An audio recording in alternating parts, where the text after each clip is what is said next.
ভগবান শ্রীকৃষ্ণের এই অমূল্য জ্ঞান শ্রবণ করতে চান, তাহলে এই ভিডিওটির মাধ্যমে শ্রীমদ্ ভগবত গীতা থেকে প্রেরিত উপদেশগুলি শেষ পর্যন্ত অবশ্যই শুনুন।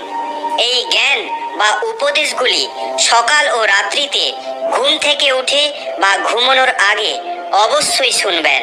তো চলুন শোনা যাক ভগবান শ্রীকৃষ্ণের মুখনিসৃত অমূল্য উপদেশগুলি। শ্রীকৃষ্ণ বলেন, জীবনে এমন ভালো কর্ম করা উচিত যেই কর্মের ভগবান ছাড়া আর কোনো সাক্ষী থাকবে না।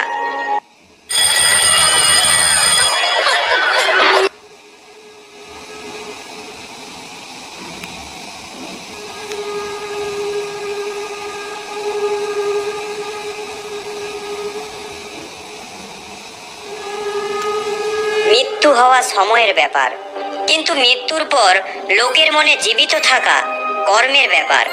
শ্রীমদ্ ভগবত গীতায় ভগবান শ্রীকৃষ্ণ বলেন, হে অর্জুন, আমি সমস্ত প্রাণীর হৃদয়ের স্থিত সবার আত্মা।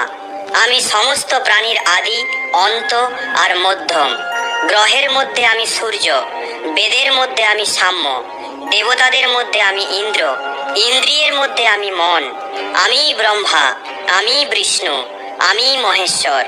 জলাশয়ে আমি সমুদ্র, পর্বতের মধ্যে আমি হিমালয়।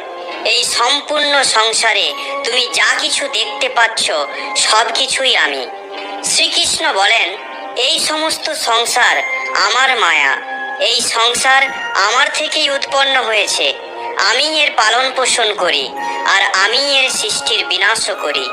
আমি অতীত, বর্তমান আর ভবিষ্যতের সমস্ত প্রাণীদের জানি, কিন্তু বাস্তবিকভাবে আমাকে কেউ জানে না। শ্রীকৃষ্ণ বলেন, ধৈর্য কোনো দুর্বলতা নয়। ধৈর্য এমন একটি শক্তি যা সবার মধ্যে থাকে না।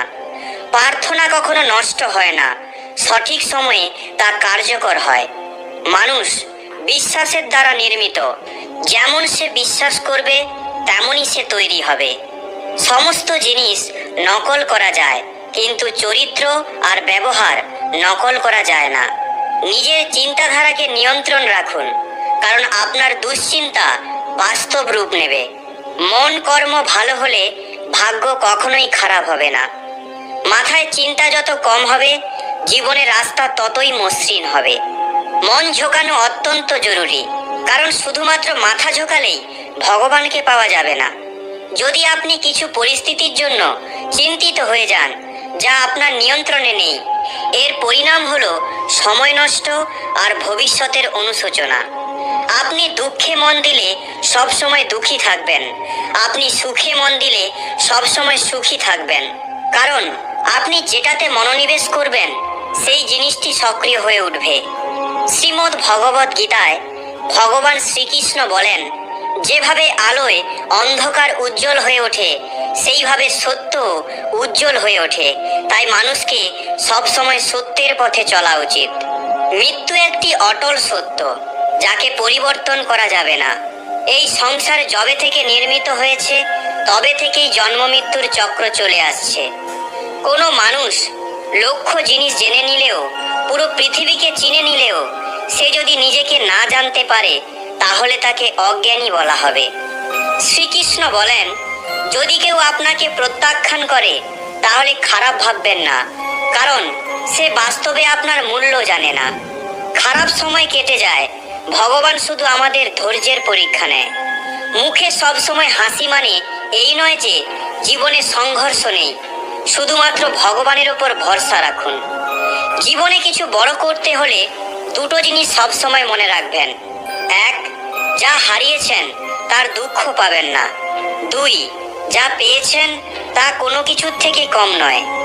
শরীর খারাপ থেকে মানুষ দুর্বল হয় না, মানুষের নেতিবাচক চিন্তা দ্বারাই বেশি দুর্বল হয়ে পড়ে। জীবনে আমরা কতটা সঠিক, কতটা ভুল, এটি কেবল দুজন জানে। একজন হলো পরমাত্মা, অপরজন হলো অন্তরাত্মা। নেতিবাচক চিন্তাধারাকে নিজের মনে প্রবেশ করার অনুমতি দেবেন না, কারণ এটি সেই জিনিস যা আমাদের আত্মবিশ্বাস কম করে দেয়।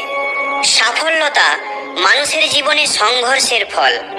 আপনার বিরুদ্ধে হওয়া কথা চুপচাপ শুনে নিন। বিশ্বাস করুন, একদিন সময় তাকে উত্তর অবশ্যই দেবে। যে নিজেকে বশ করতে পেরেছে তার জয় দেবতারাও পরিবর্তন করতে পারবে না। যদি লোক আপনার সরলতাকে আপনার দুর্বলতা মনে করে, তাহলে সেটি তাদের সমস্যা। আপনি যেমন তেমনই থাকুন।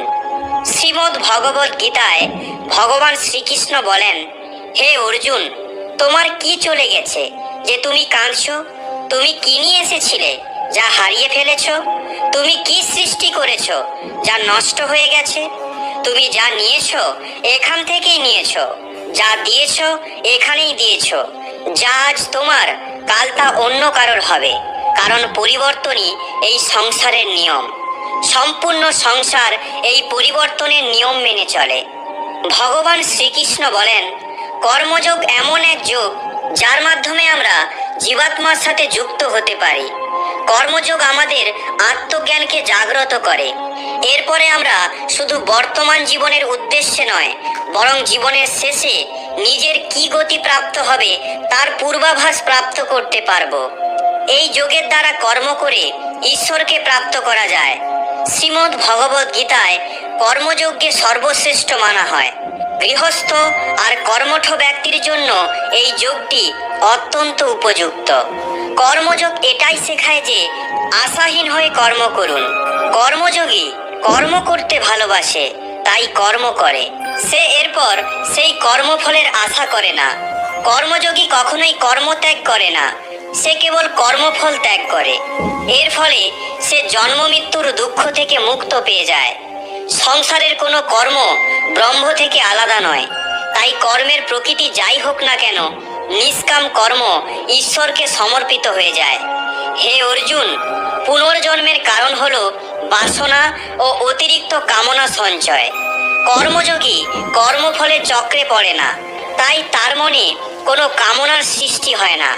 এইভাবে কর্মযোগী পুনর্জন্ম চক্র থেকে মুক্তি পেয়ে যায়। ভগবান শ্রীকৃষ্ণ বলেন, মানুষের মন বায়ুর মতো চঞ্চল। মনই মানুষকে কামনার দিকে নিয়ে চলে যায়। যদি জীবনকে সফল বানাতে হয়, তাহলে মনকে নিয়ন্ত্রণ করা অত্যন্ত জরুরি। মনকে বশে করলে মস্তিষ্কে শক্তি কেন্দ্রীভূত হয়, যার দ্বারা কাজে সফলতা পাওয়া যায়। গীতা অনুসারে যে ব্যক্তি নিজের মনে নিয়ন্ত্রণ পেয়ে গেছে, সে নিজের মনে উদ্ভব হওয়া বেকার চিন্তা ও ইচ্ছা থেকে দূরে থাকে, আর ওই ব্যক্তি নিজের লক্ষ্যকেও সহজেই প্রাপ্ত করতে পারে।